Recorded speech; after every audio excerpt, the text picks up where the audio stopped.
മൂന്ന് മലയാളികൾക്ക് തൂക്കുകയർ. ഗുജറാത്ത് ഹൈക്കോടതി കേരളത്തെ അപമാനിച്ചു എന്ന് പറഞ്ഞ് 137 MLA-മാരും ഒത്തുചേർന്ന് ഒരു പ്രമേയം പാസാക്കിയാലോ?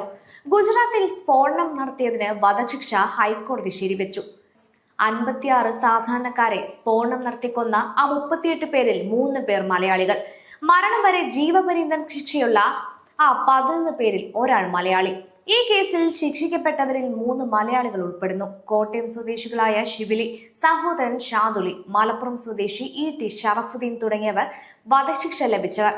ആലുവ സ്വദേശി മുഹമ്മദ് അൻസാർ ജീവപര്യന്തം ശിക്ഷ ലഭിച്ച മലയാളി. വധശിക്ഷ ഹൈക്കോടതി ശരിവെച്ചു. അങ്ങനെ 3 മലയാളികൾക്ക് തൂക്കുകയർ.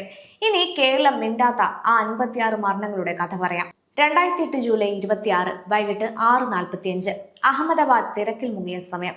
മണിനഗർ ബസ് സ്റ്റാൻഡിൽ, ഇസാൻപൂരിൽ, നറോഗിൽ, ഓട്ടോ സ്റ്റാൻഡിൽ, സൈക്കിളിൽ വെച്ച ടിഫൻ ബോക്സിൽ, ബസിന്റെ സീറ്റിനടിയിൽ 70 മിനിറ്റ്, 21 സ്ഫോടനങ്ങൾ.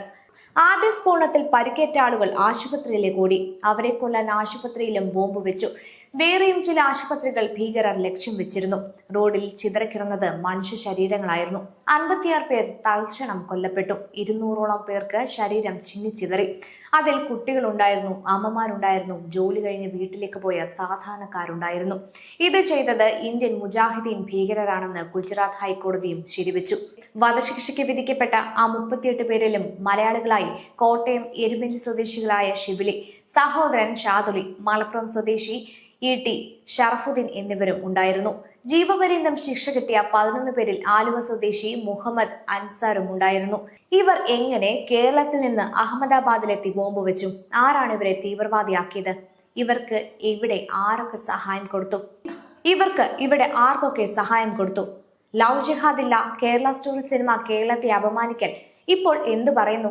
ഒരു അന്ത്യചർച്ചയില്ല, ഒരു ബ്രേക്കിംഗ് ന്യൂസ് ഇല്ല, ഒരു മാധ്യമവും ഈ 4 പേരുടെ മുഖം കാണിക്കുന്നില്ല.